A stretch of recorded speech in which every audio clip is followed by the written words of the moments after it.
안녕하세요. KB 골든라이프 신중동 송경미 센터장입니다. KB 골든라이프 분당 정은수 센터장입니다. 저희가 올해 3월이었죠? 네. KB 골든라이프 은퇴설계 고민 이벤트.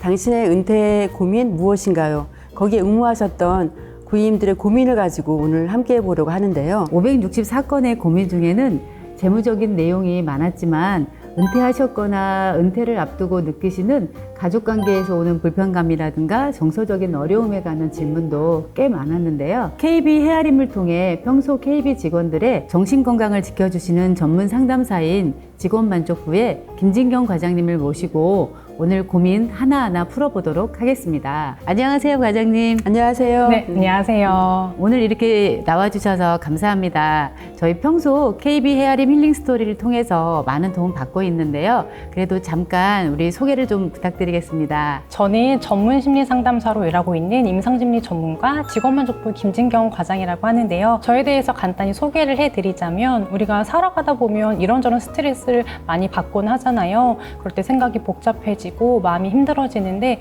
그럴 때 제가 옆에서 상담을 통해서 우리의 마음을 조금 더 잘 돌아보고 그 문제를 잘 대처할 수 있도록 도와드리는 역할을 하고 있습니다. 첫 번째 고민 들어볼까요? 안녕하세요. 저는 작년에 30년 다니던 직장을 퇴직하면서 퇴직금을 투자 상품으로 가입하여 지금 손해가 큽니다. 그래도 다행스러운 것은 지금 당장 사용할 자금은 아니라 주식시장이 좋아지기를 기다리고 있습니다. 문제는 투자 손실만 생각하면 신중하지 못한 결정을 한 스스로에게 화가 나 견딜 수가 없습니다. 저 어떻게 해야 하나요? 도움 부탁드립니다. 투자 손실로 진짜 어려움을 겪고 계신 분들이 많이 계시잖아요. 은퇴자들이 겪는 어려움은 실로 더할 것 같거든요. 어떻게 마음을 다스리는 게 좋을까요? 어쩌면 지금 우리의 고민을 단박에 해소시켜 줄 수 있는 건 경제 상황이 좋아지는 거겠죠. 하지만 여기서 저희가 생각해야 할 중요한 부분이 있는데요. 바로 주식시장은 내가 마음먹은 대로 흘러가지 않는다는 사실이죠. 특히나 지금처럼 뭔가 전 세계적으로 경기가 침체된 상황에서는 특별히 내가 할 수 있는 부분이 없는 게 사실인 것 같습니다. 우리는 종종 이처럼 우리가 어떻게 할 수 없는 상황들로 인해서 스트레스를 받곤 하는데 특히나 그 스트레스 상황을 내가 어떻게든 해결하려는 과정에서 오히려 좌절감과 무력감을 경험하게 되는 것 같아요. 그래서 우리가 첫 번째로 이런 상황에 대처할 때 가장 중요한 거는 내가 통제할 수 없는 요인들이 있다는 거를 내가 인정하고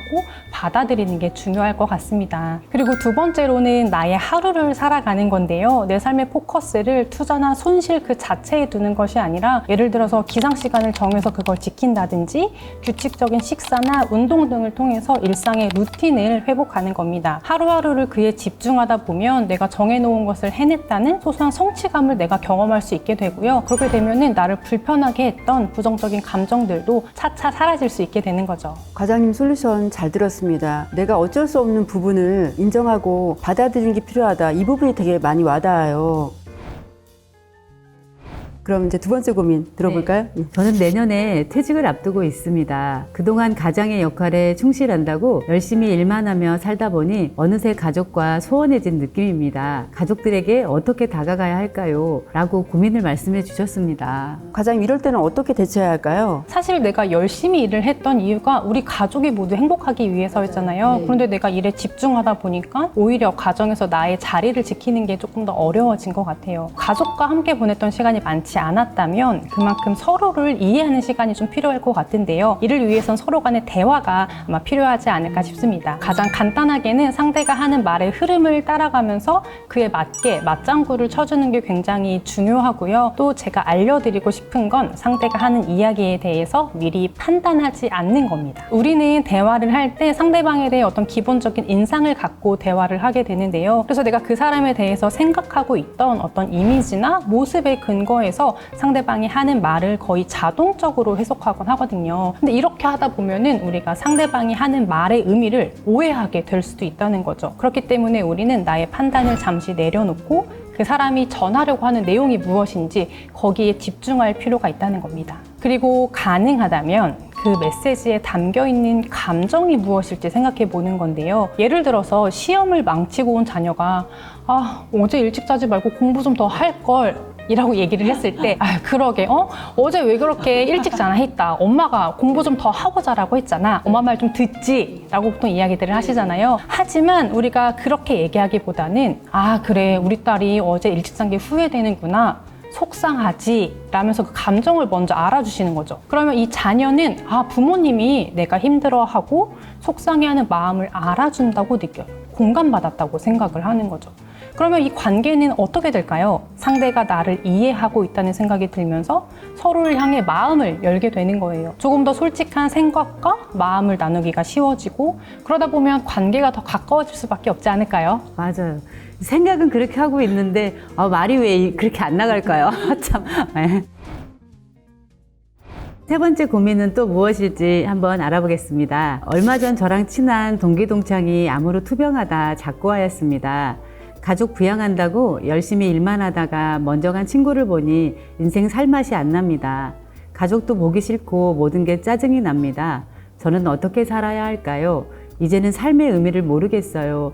라고 질문 주셨는데 너무 안타깝네요. 안타까운 사연이시네요. 네. 사실 저희가 열심히 일을 하다 보면 내가 뭘 위해서 이렇게까지 열심히 일을 해왔지? 라는 생각이 좀 드는 때가 있는 것 같아요. 그러면서 허무한 마음과 공허한 마음이 들기도 하고요. 아마 이 고객님께서도 비슷한 감정을 느끼신 것 같은데요. 특히나 친구분의 상황에 안타까움을 느끼시면서 과연 내가 지금까지 무엇을 위해 살아온 것인지 괜히 좀 뭔가 화가 나기도 하고 속상한 마음이 커지신 것 같은데요. 제가 이 고객님께 소개해드리고 싶은 건 가치에 집중하는 삶인데요. 가치라는 거는 내가 어떤 삶을 살고 싶은지, 나에게 중요하고 의미 있다고 여겨지는 삶의 방향에 대한 이야기입니다. 우리는 삶의 여러 영역에서 저마다의 가치를 찾아볼 수 있는데요. 가령 내가 맡고 있는 역할들, 즉 부모로서나 배우자로서 또는 누군가의 자녀나 친구로서 내가 중요하게 여기는 부분에 대해서 생각해 볼 수 있는 거죠. 아마 이 고객님께서는 일하는 가장으로서의 역할에 내가 책임을 다하는 걸 최우선의 가치로 여기셨던 것 같은데요. 그동안은 여러 역할 중 어느 한두 개에만 내가 좀 초점을 맞춰왔다면 이제는 그 이외에 다른 영역에서